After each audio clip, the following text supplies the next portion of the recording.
हाय students, आपण पाठीमागच्या लेक्चरमध्ये बघितलेलं physical properties of haloalkanes and haloarenes. आज आपण बघणार आहोत optical isomerism in halogen derivatives. आता व्हॉट इज आयसोमेरिझम आपल्याला माहिती आहे, आपण 11वीमध्ये शिकलेलो आहोत. आयसोमेरिझम ही एक ऑर्गॅनिक कंपाऊंडची प्रॉपर्टीज आहे. मग आता isomerism means what? The compound which having same molecular formula but different structural formula called as isomers, and the phenomenon is isomerism. This isomerism classified into two classes. आता structural isomerism have काय म्हटलं जातं, the phenomenon in which compound having same molecular formula but different structural formula. Structural isomerism मध्ये काय molecular formula सारखा असतो. आता molecular formula means actual number of atom in a molecule, आणि स्ट्रक्चरल फॉर्म्युला म्हणजे काय, त्याचं जे काय स्केलेटन आहे त्या स्ट्रक्चरचं ते स्ट्रक्चरल फॉर्म्युला. मग इथं फॉर्म्युला सारखा असतोय आणि स्ट्रक्चरल फॉर्म्युला कसा असतोय, वेगळा असतोय. मग पुन्हा ह्या स्ट्रक्चरल आयसोमेरिझमचे 3 प्रकार पडत आहेत: chain isomerism, positional isomerism and functional isomerism. हे आपण 11वीमध्ये बघितलेलं आहे, बेसिक प्रिन्सिपल या टॉपिकमध्ये. आता चैन आयसोमेरिझम म्हणजे काय? The isomerism in which compound having same molecular formula but difference in carbon chain length. याच्यामध्ये काय, मोलिक्युलर फॉर्म्युला सारखा असतोय पण त्याची कार्बन चेन लेंथ वेगवेगळी असते. मग स्ट्रेट चेन कंपाऊंड आणि ब्रँच्ड चेन कंपाऊंड एकमेकाचे काय असतात, आयसोमर्स असतात. फॉर एक्झाम्पल 1 क्लोरोब्युटेन आणि इथं काय 2 मिथाइल 1 क्लोरो 2 मिथाइल प्रोपेन, हे दोघं एकमेकाचे आयसोमर्स आहेत. का तर ते having same molecular formula C4H9 आणि Cl, दोघांचा मोलेक्युलर फॉर्म्युला कसा इथं सेम आहे. पोझिशनल आयसोमेरिझम जर बघितलं तर the isomerism in which compound having same molecular formula but difference in position of functional group. For example 1 क्लोरोब्युटेन आणि 2 क्लोरोब्युटेन, त्या दोघांचाही मोलेक्युलर फॉर्म्युला आहे C4H9Cl. आता इथं पहिल्या स्ट्रक्चरमध्ये बघितलं तर फर्स्ट कार्बन आयटमला क्लोरीन जोडलेलं आहे, इथं बघितलं तर सेकंड कार्बन आयटमला क्लोरीन जोडलेलं आहे. मग इथं काय आला, difference in position of functional group, म्हणून यांना काय म्हटलं जातं, आयसोमेरिझम. आणि आयसोमेरिझम मधला तिसरा प्रकार आहे functional isomerism. The isomerism in which compound having same molecular formula but difference in their functional group. उदाहरणार्थ डायमिथाइल इथर आणि इथाइल अल्कोहोल, ह्या दोन्ही कंपाऊंडमध्ये फंक्शनल ग्रुप वेगवेगळे आहेत. आता do you know about functional group? The atom or group of atom which shows characteristic and chemical properties of organic compound called as functional group. मग आता फंक्शनल ग्रुप एकूण किती आहेत, 18.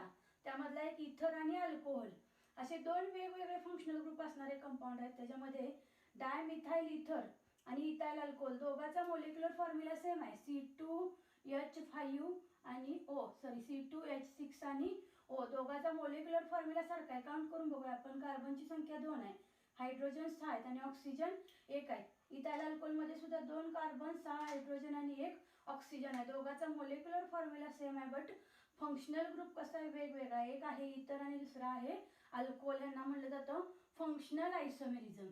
हे ओव्हरऑल स्ट्रक्चरल आपण 11वीमध्ये बघितलेलं आहे.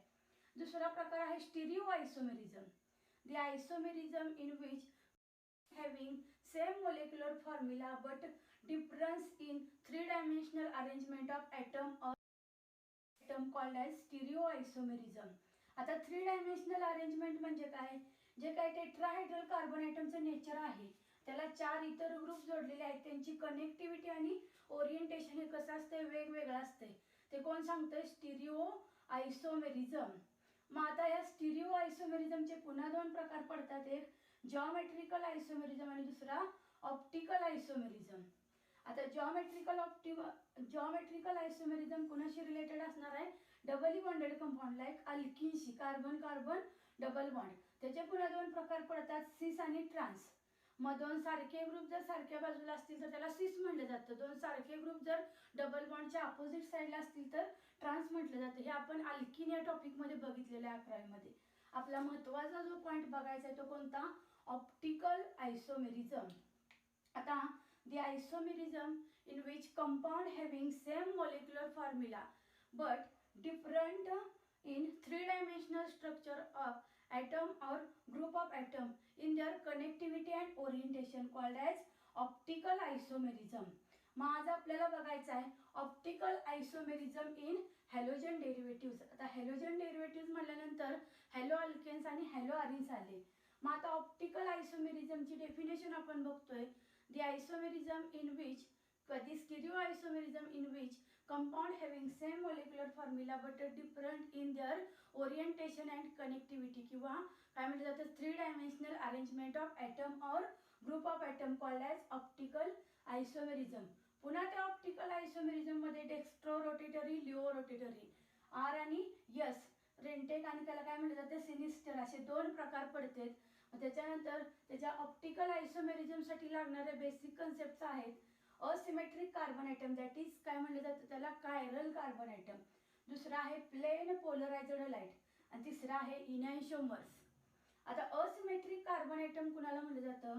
दी tetrahedral carbon atom which having attached 4 different atom or group of atom. आता सपोज जर आपण टेट्राहेड्रल कार्बन ॲटम इमॅजिनरी काढला, पेपरवरती ड्रॉन केला, तर त्याचं 3 डायमेन्शनल स्ट्रक्चर काढत असताना आपण या पद्धतीने ड्रॉन करतोय. कार्बन आणि कार्बनचे 4 बॉन्ड दाखवलेले तिथं, ए बी सी डी असे 4 वेगवेगळे ग्रुप अटॅच आहेत त्याला. आणि सेंट्रल ॲटम जो आहे तो कोणता आहे? Carbon atom. त्या कार्बन ॲटमला 4 वेगवेगळे ग्रुप आहेत, ए बी सी आणि डी, म्हणून याला काय म्हटलं जातं? Asymmetric carbon atom. आता याची जी काही सिमेट्री आहे ती कशी असते? असिमेट्रिक. याची प्लेन ऑफ सिमेट्री कशी आहे? असिमेट्रिक. किंवा त्या कार्बन सेंटरला 4 वेगवेगळे ग्रुप आहेत अटॅच, म्हणून त्याला काय म्हटलं जातं? असिमेट्रिक कार्बन किंवा chiral carbon atom. It is denoted by asterisk. काय कोणत्या साईनने दाखवलं जातं हे? It is denoted by asterisk. काय काय म्हटलं जातं याला? Asterisk. That is chiral carbon atom. The carbon atom which have attached 4 different atom or group of atom is called as chiral carbon atom. आता optical activity is the property of organic substances. Some of organic compound shows optical activity किंवा optical isomerism. But कोणते compound optical isomerism दाखवतात? ज्या कंपाऊंडकडे chiral carbon centre आहे असे compound काय दाखवते? Optical आयसोमेरिझमची property दाखवते. दुसरं लागते कंडिशन कोणती? Plane polarised light. आता प्लेन पोलरायझ्ड लाईट बघा, आता असिमेट्रिक कार्बन किंवा कायरल कार्बन म्हणजे काय माहिती झालं.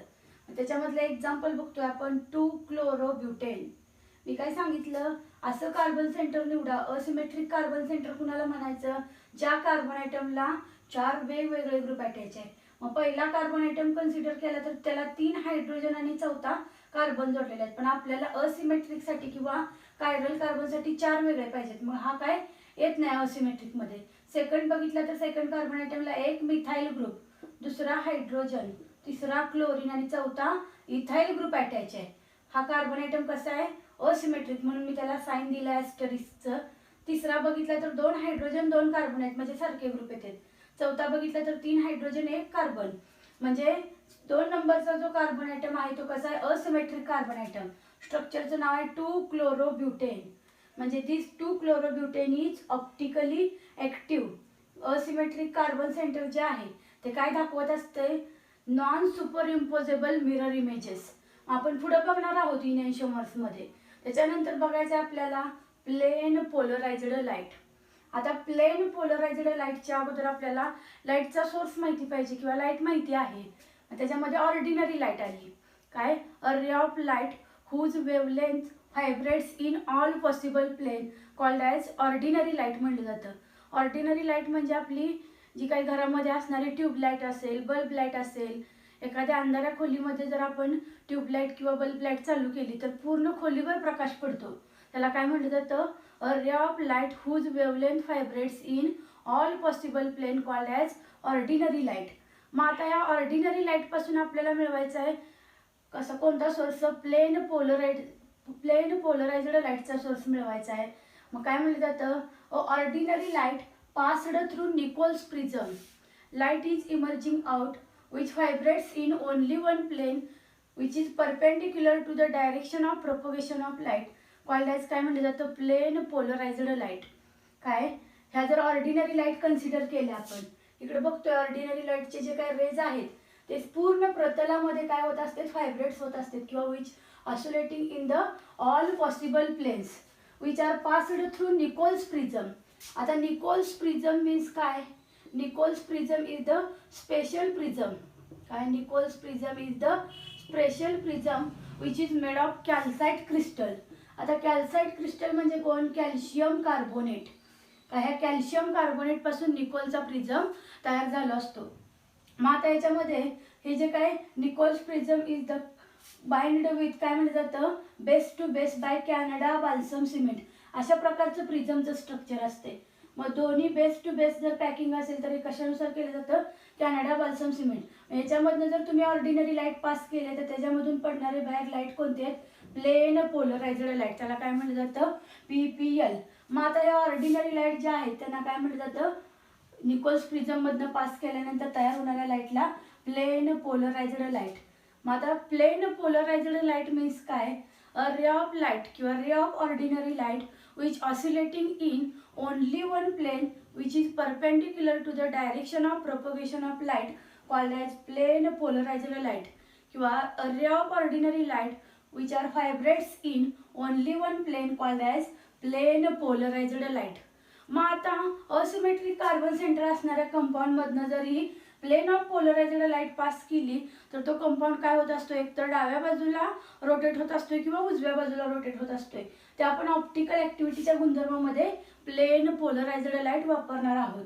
पण सुरुवातीला आपल्याला माहिती असलं पाहिजे ऑर्डिनरी लाईट म्हणजे काय, आणि त्याच्यातून आपण जर निकोल्स प्रिझममधनं जर ऑर्डिनरी लाईट पास केल्या तर त्याच्यापासून मिळणाऱ्या लाईट कोणत्या असते, त्या plane polarised light. That is called as काय म्हटलं जातं, लाईट किंवा ordinary light which are vibrates in only one plane called as plane polarised light. मग आता पुढचा पॉईंट आहे आपला इनॅन्शिओमर्स. काय, इनॅन्शिओमर्स. आता जर एखादं स्ट्रक्चर काय असिमेट्रिक कार्बन सेंटर दाखवत असेल, असिमेट्रिक कार्बन सेंटर म्हणजे काय, जी टेट्राहायड्रल कार्बन आयटम. काय, जी टेट्राहायड्रल कार्बन आयटम. तुम्हाला माहिती आहे कार्बनचं नेचर कसं असतंय, टेट्राहायड्रल. त्याची जी काही संयोजन आहे ती किती असते, 4. व्हॅलेन्सी किती असते, 4. त्यामुळे त्याची नेहमी चारही बाजूला 4 ग्रुप अटॅच असतात. पण 4 वेगवेगळे ग्रुप अटॅच असले तर तो कार्बन कसा असतो, त्याची सिमेट्री कशी असते, असिमेट्रिक. तर त्याला काय म्हटलं जातं, कायरल कार्बन. दुसरी कंडिशन प्लेन पोलरायझ्ड लाईट.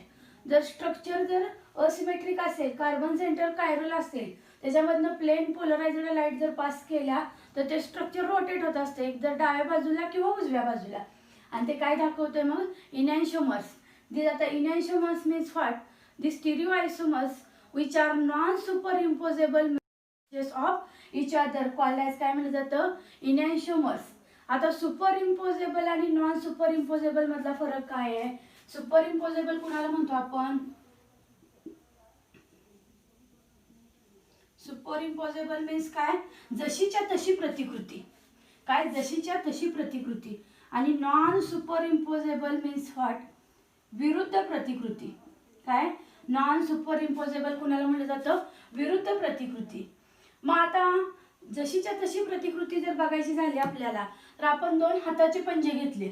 हाताचे पंजे आपण असं नमस्कार केल्यासारखे जर समोरासमोर एकमेकावरती ठेवले तर अंगठ्याला अंगठा, मधल्या बोटाला मधलं बोट, करंगळीला करंगळी, अशी 5 बोटे एकमेकाला जशीच्या तशी तंतोतंत जुळतात.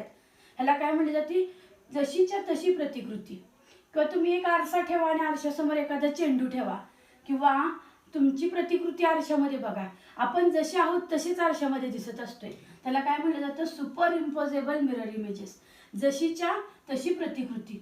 Non superimposable mirror images म्हणजे काय, विरुद्ध प्रतिकृती. उदाहरणार्थ हेच जर 2 हाताचे पंजे आपण वरतून असे एकमेकावरती ठेवले तर मिसमॅचिंग होत असते. अंगठ्यावरती करंगळी आली, मधल्या बोटावरती फक्त मधलं बोट आले आणि दुसऱ्या अंगठ्यावरती दुसरी करंगळी आली, म्हणजे मिसमॅचिंग झालेली आहे. किंवा आपले जे काही शूज असतील डावा आणि उजवा दोघं वेगवेगळे असतील, कसे आहेत ते, विरुद्ध प्रतिकृती. का डाव्या पायाचं उजव्या पायाला चालतं आणि उजव्या पायाचं डाव्या पायाला चालतं असं होत नाही, तर कसे आहेत, विरुद्ध प्रतिकृती. म्हणून त्याला काय म्हटलं जातं, non superimposable mirror images. मग आता इनॅन्शिओमर्स मीन्स व्हॉट, काय, the stereoisomerism which are non superimposable mirror images of each other called as enantiomers. For example आपण आता 2 क्लोरोब्युटेनचा इनॅन्शिओमर्स काढणार आहे.